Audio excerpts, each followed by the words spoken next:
Thank you for joining this training session. I'm really looking forward to sharing some of our learnings and methods and ways how we have managed to implement RAMS as part of our operations. So my name is Joni Kiiski. I work for KONE Major Projects, and I'm today responsible of implementing and managing and continuously improve our RAMS-based operations to support our customer needs. A few words about my background. So I have pretty much 20 years history in the field of reliability engineering, maintainability engineering, and quality management in different KONE organizations worldwide. And as said, today I'm working for our major project operations. Before going to today's topic, just a few words about KONE.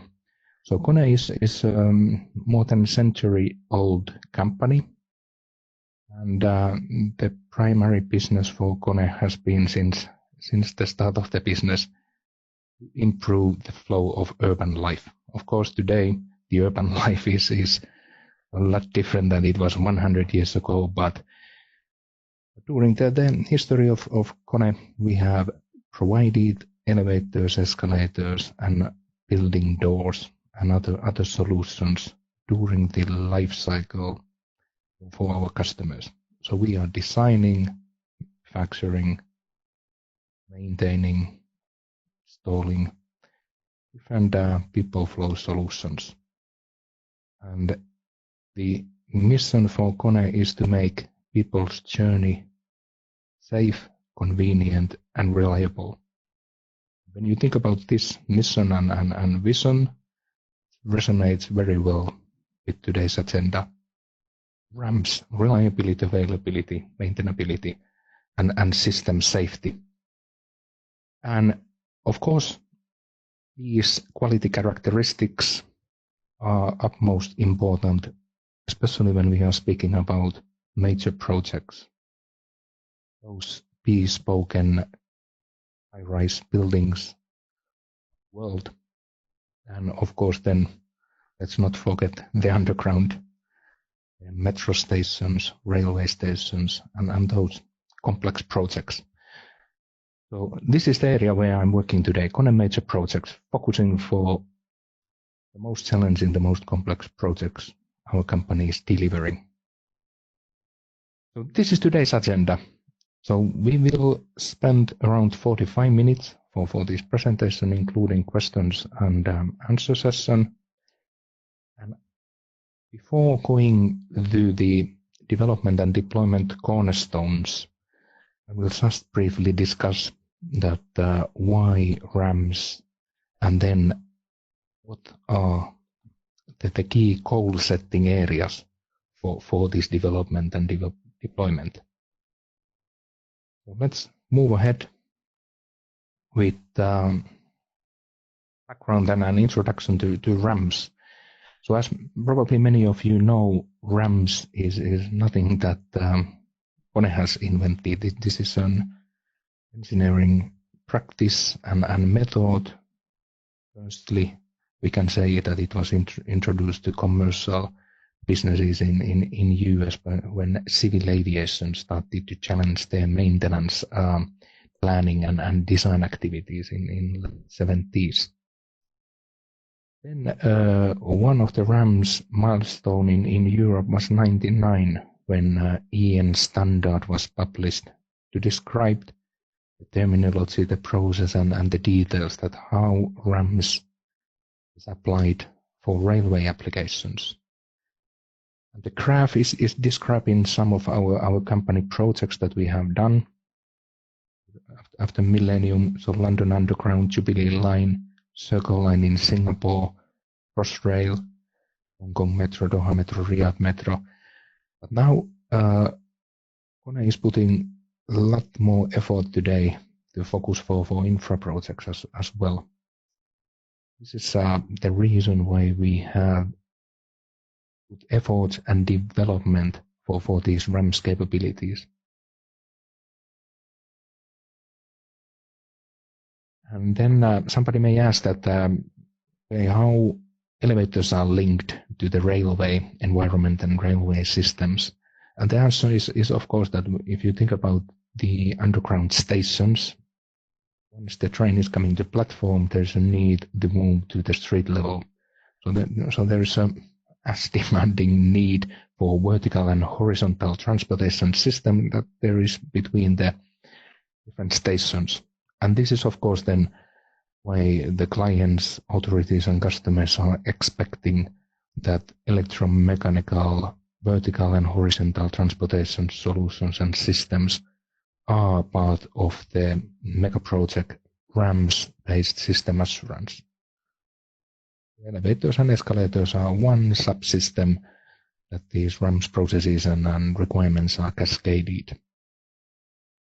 Okay. Then moving on to the goals.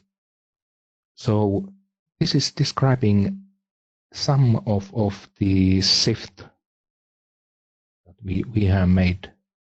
So for example, from customer requesting info, sometimes there can be urgent need for certain RAM-specific details, but now, of course, we want to shift that we have these RAMS capabilities in proactive manner in place, and instead of customer asking, we are promoting and even mentoring in some areas if needed.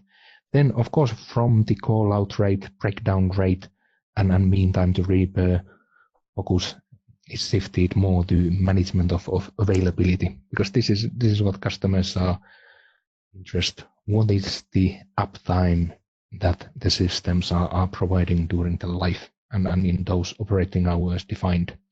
Of course, from warranty time to life cycle, from reliability to availability, from qualitative understanding of reliability and availability and maintainability to more quantitative way of managing these characteristics. Reactive to proactive. Many companies are having a lot of raw data, but not so much information and knowledge and this kind of knowledge-based wisdom to do the right decisions. So this is then, of course, the goal that we want not only have a lot of data, but understand what does it mean and what are the opportunities. From guessing to forecasting, this is my favorite area, from FMEA hate to FMEA love.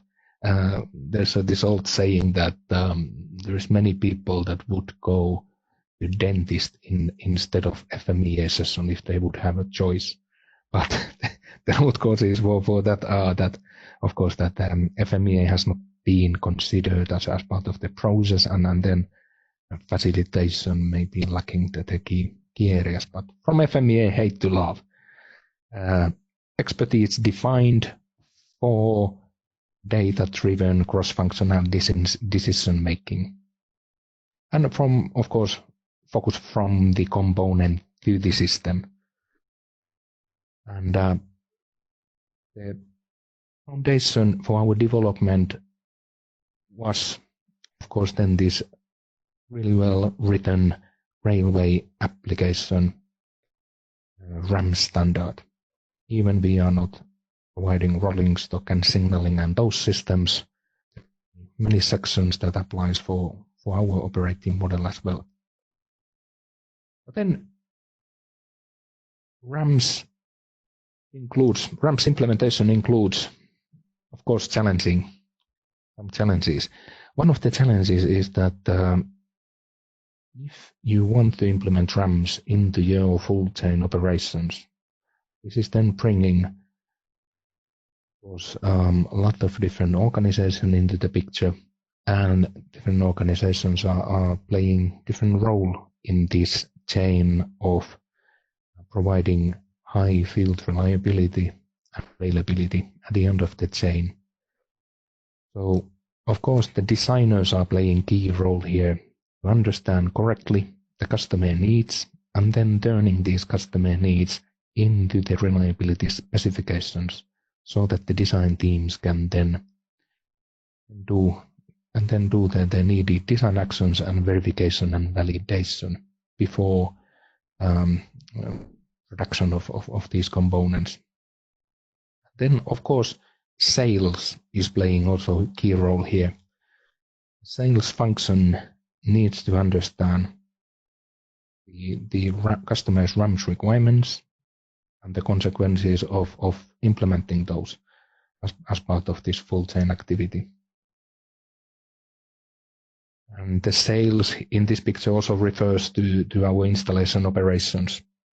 And once installed, tested and commissioned, trial run done, then of course starts the longest period of the life cycle, the everyday usage of these systems and everyday monitoring of the RAM performance asset. This is of course bringing one challenge for implementing RAMs. There needs to be a clear plan and clear responsibilities. Another topic and a challenge for the implementation is then of course this life cycle approach. From developing the concept, doing product development, selling the right product for the right customers, getting projects awarded, and then doing the verification part, the design approval, and the related analyses customers are requesting. Once manufactured and installed, then it's moment of truth, the demonstration and the system validation. And then we need to provide the evidence that it was right specification, right product, right final environment. Once system acceptance is granted and achieved, then that's this everyday operation. Now, of course, thinking about the implementation of the RAMs, one of the challenges is that normally there are many different projects ongoing and new projects coming. So this is something that the person in charge also needs to understand, that what are the first things to do to support those ongoing projects, where are the biggest gaps that their support needs, and then how to ensure that the new projects in the pipeline are receiving the support as well. So full chain and life cycle approach needs to be part of the goal setting. Very important part of the goal setting is also then to understand the capability levels of different organizations within the full chain operations. And I have found it very useful to simplify and illustrate different capability and competencies that organizations are having by using this classic 5-step capability maturity model. So of course the first target needs to be that the organization is achieving this consistent step 3 level where there are defined processes and data is available and reports and the system assurance activities can be done. But that's of course not the end of the development. Then there is always possibility to develop capabilities further, aligning more detailed with prognostic health management systems and tools, more accurate modeling and simulations based on the frequently updated data, and then of course ensuring that when there are changes in full chain operations, there's always possibility to see where are the best opportunities for continuous improvement. And of course, this capability maturity model can be looked also from tools perspective and processes perspective, in addition to engineering competencies. Different levels are having different tools and processes needed. Then let's go to these five cornerstones. And first I would like to mention a few things about RAMS organization. So, as in any case, it's always good to review and collect the best internal and external practices that are already in place. So, of course, then preventing that wheel is not invented again. For example, my first visit was to London discuss with our service team how RAM operations are done for the transportation for London in Jubilee line. Very formal, very professional way of doing the everyday RAM operations. And then it's not only about RAMs, definitely worth of looking at how different organizations are doing their access management and maintenance analyze principles when you are collecting the bits and pieces that you are then binding together in means of having consistent operating model and tools in place. And as discussed already, so it's fundamental to understand that where different organizations are in the map of their competencies. It doesn't make to speak about reliability block diagram or Weibull beta and eta parameters for a team or person who is not yet able to do FMEA in fulfilling the key quality objectives for well-done FMEA. This is really important, cannot address and highlight it enough. And especially now thinking about the full chain operations needed. Then, of course, there needs to be clear roles and responsibilities and duties among the members of the RAMS network. Who is facilitating the sessions, who is collecting the data, who is reviewing, updating it, and so on. So there needs to be clear link of each persons and members in this RAMS team. And then, of course, ensuring that the whole team is working towards the same goal. RAMS is having very specific quantitative metrics and goals.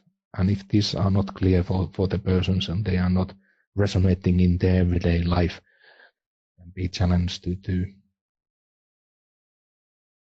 meet the goals for the cross-functional team.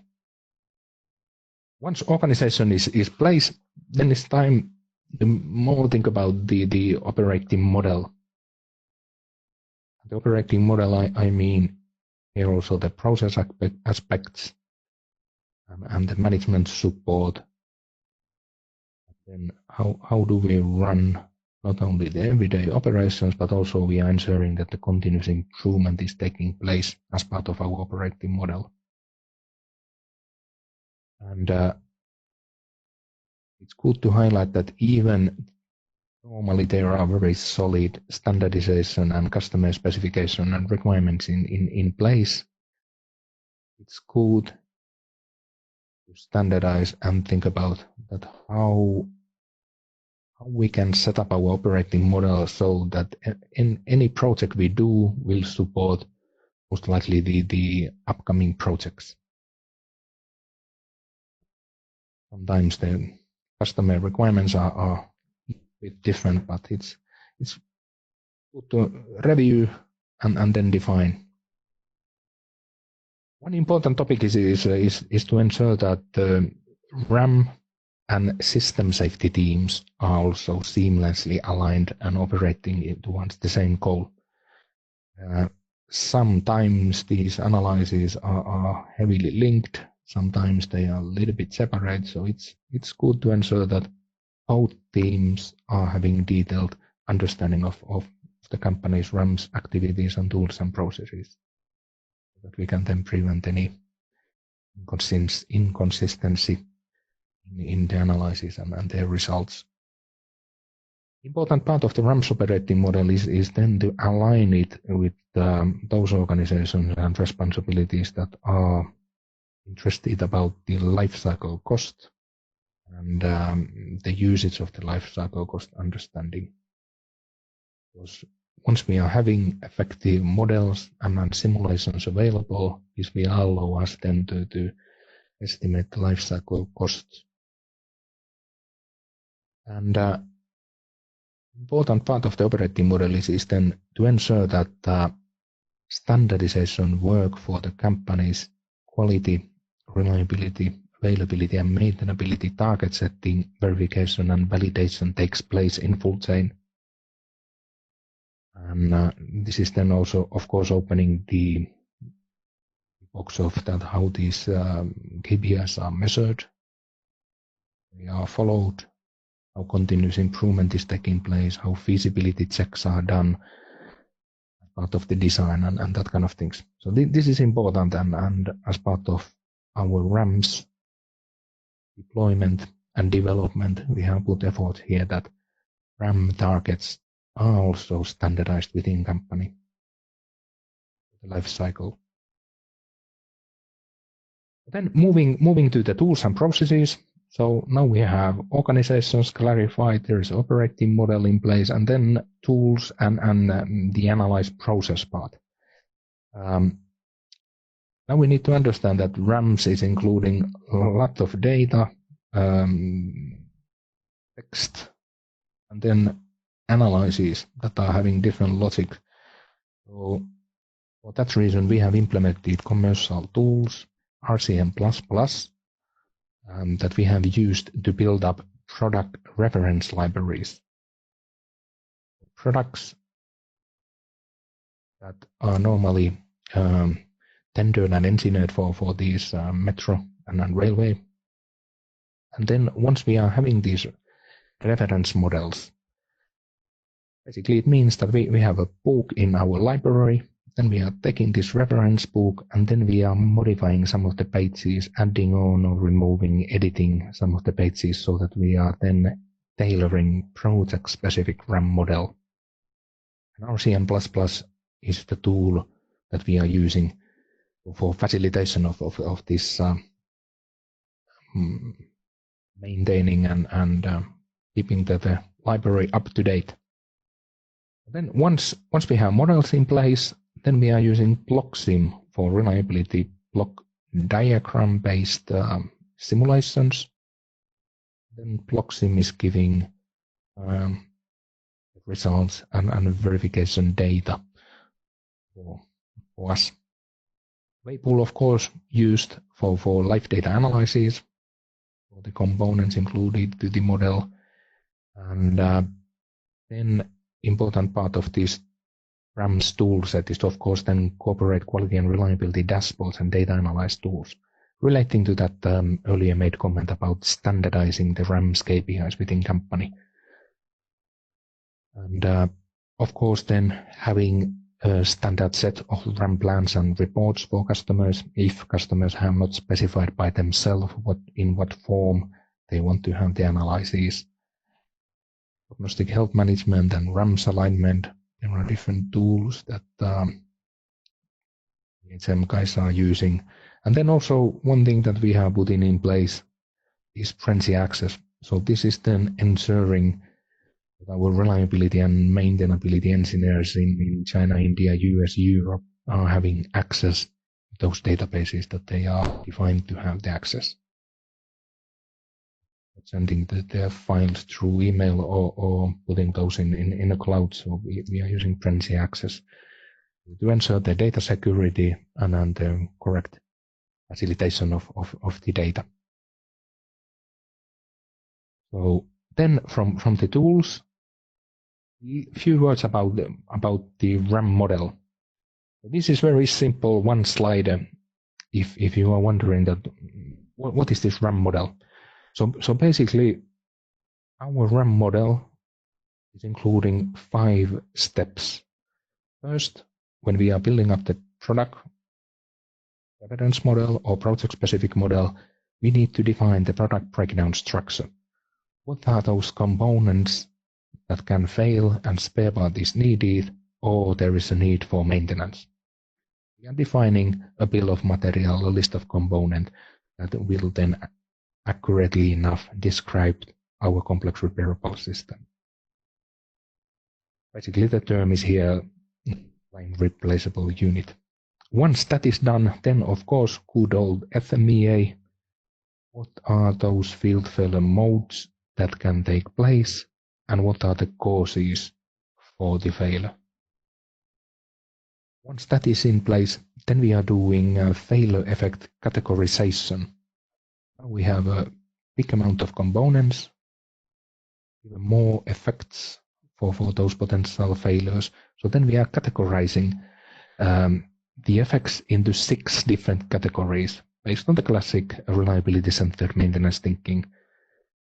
Is the effect hidden or evident if it's causing safety-related, potential safety-related situations, or more operational-related, and so on.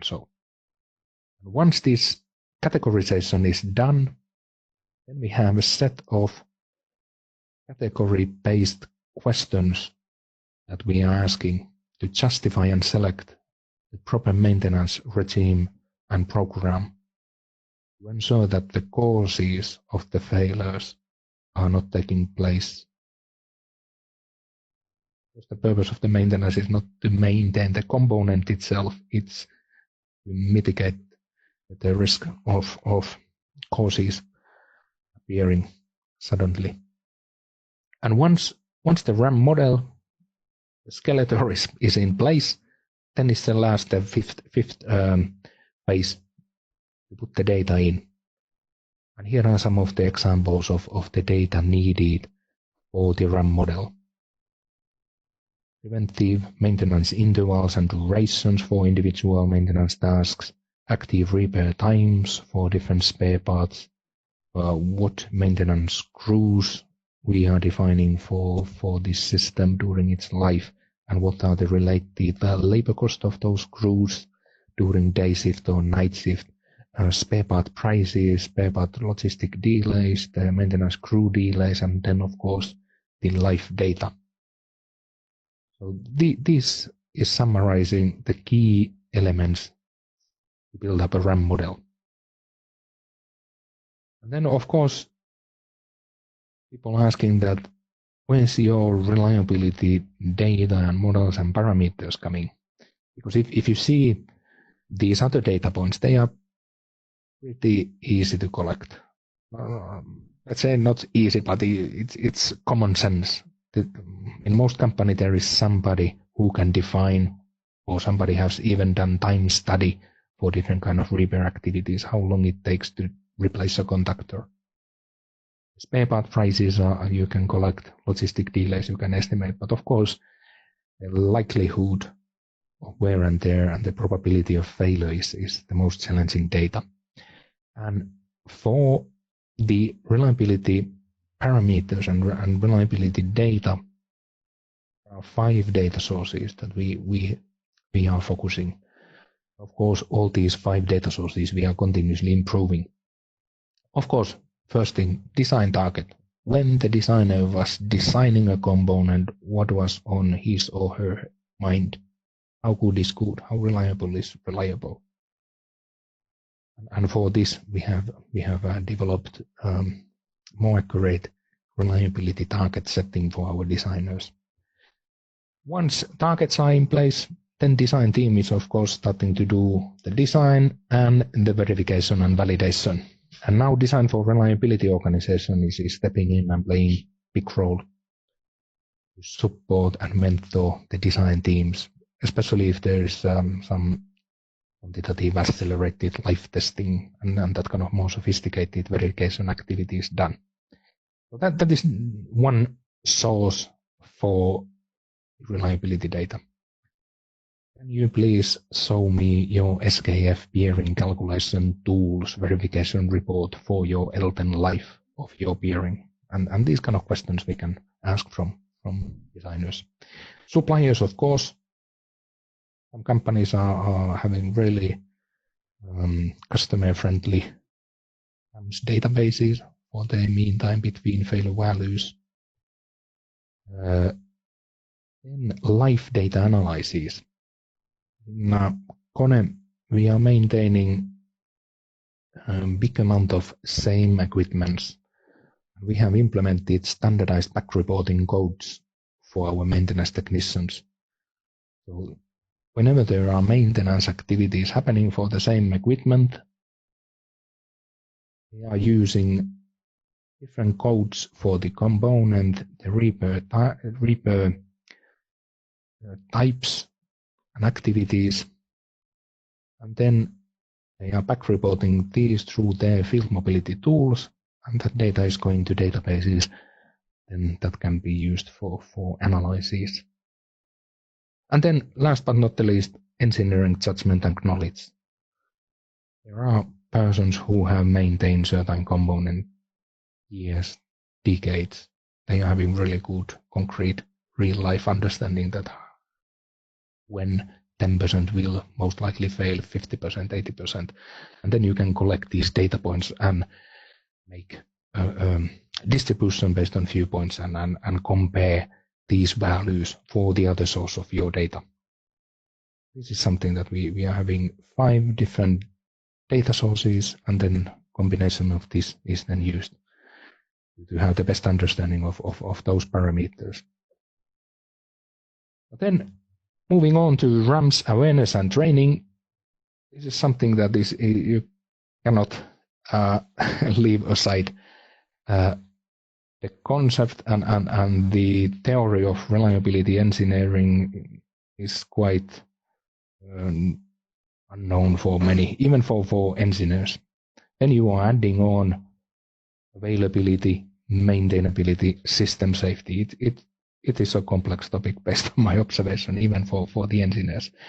But the thing is that it's nothing mystic. Reliability is, after all, engineering in its most practical form. There are functions for components. If that function is not met, then it's failing, the effect of failure, the causes for those failures, and then you're adding on a little bit statistics to understand the probability of different things happening in different environments. So this is one area that we put a lot of efforts. Day after day explaining what does mean time between failure mean and why you cannot always just say lifetime is 10 years. Can you prove me that your lifetime, this component lifetime is 10 years? And then you need to clarify that actually you need a little bit more information when you are speaking about lifetime. Can you please define what is the reliability that you want to measure within this time? And so on. And then RAMS networking. Also outside the company, hearing what others are doing and the best practices. This is an area that cannot be left aside. And then, last but not the least, RAMS continuous improvement in full chain operation. Once organization is placed, there are processes and tools, responsibilities are clarified, training is everyday training is taking place for the needs different organizations are having, then you can also focus for the full chain operation improvements. And RAMS is providing a nice possibilities for different kind of analysis that then you can justify your proposals based on the customer benefits or based on the life cycle cost and so on. So in these full chain operations, there are of course then 2 aspects. One is to understand the field reliability and availability in means that what sort of unreliability or unavailability customers are seeing. What are the effects of failure? Is it more relating to operational failure or user experience? And by user experience, I mean equipment running in noisy or equipment vibrating.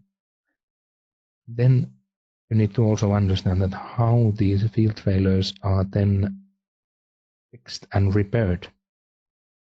Is the service team adjusting or lubricating or replacing components or fine-tuning the components? This is bringing another layer of complexity to understand the improvement opportunities. And then, of course, in the bottom line, the component itself.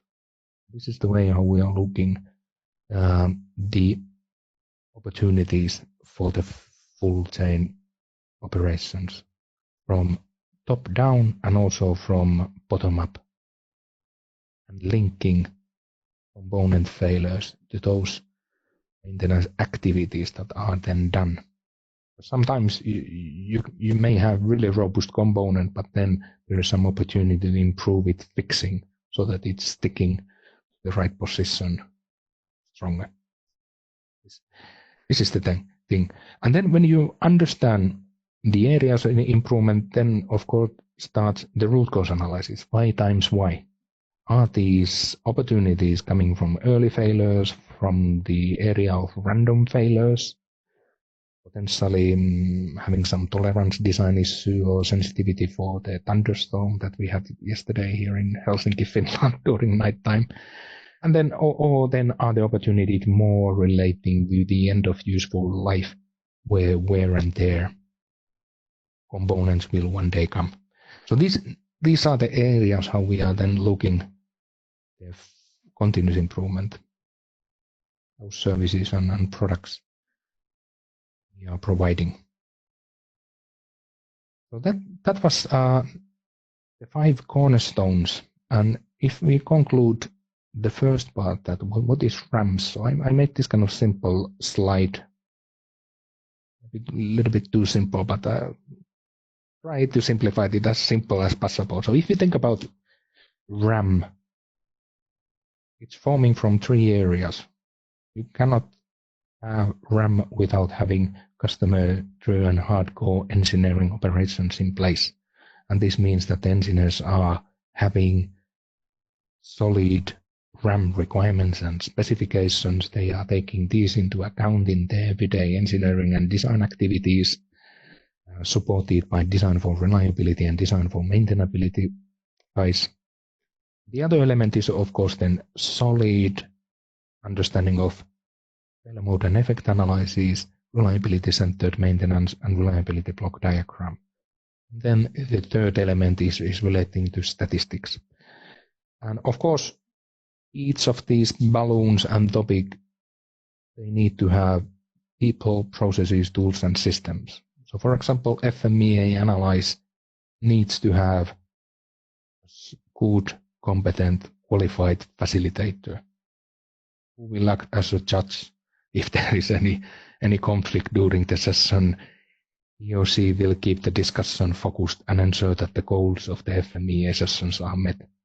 Then FMEA is having its own process, as you know very well, and FMEA is having its own tools and systems to run the show. So this is the summary of the RAM that needs to be implemented if effective FMEA RAM's operating model in place. And then a few other conclusions. So it is not an easy task to implement RAM's operating model into the full chain operations. But at the same time, it's not mission impossible. And especially, it requires very good planning. How do we do? What do we do? What are the stages of this implementation? And then with good management support and follow-up, doing and checking the progress of the implementation. And then acting is more relating to continuous improvement. And very important is of course taking the advance of available standards. So ensuring that the wheel is not invented again. It makes life a lot easier when you can say that this is not my invention. Please go through this standard. Once you understand the terminology, the key points, let's focus for our company specific topics. Very important to plan that the development starts from the current needs so that you can get these quick wins and success stories that will then speed up the deployment when people are seeing that, yes, this was bringing satisfaction or external audit was identifying this as an organization strength and so on. And very important part is that now when we are speaking about not only delivery projects but product reference models, and including data, text, and analysis that are having its own logic, you need to have effective tools. I could not think about doing this implementation by using Excel or some other tools. Found it very, very useful. Use these commercial tools that many other companies and industries are using. And then, of course, If company is not having design for reliability, design for maintainability as part of their design operations, these are definitely some areas that needs to have focus. So as a summary, why RAMS? In our company, we want to make our customers and people journey more safe, convenient, and reliable in those urban environments, growing cities. And RAMS is resonating really well with this mission when we're speaking about safe, convenient, no waiting time, reliable. How we are doing it? The good thing with RAMS is that customers are having also RAMS experts. So these professionals are then having professional specifications and requirements for the contractors. And this will then help us to mirror those KPIs into our operations so that we can engineer, deliver, and maintain as expected by customer, and even exceeding the expectations and goals. And what is then outcome is, of course, that we are able to provide predictable, intelligent, and efficient RAMS-based lifecycle management approach for our customers. It means of having a customer-specific RAMS plan as part of the delivery project and RAMS system assurance reports during the delivery and the lifecycle of product, and then by having these data differentiate and add value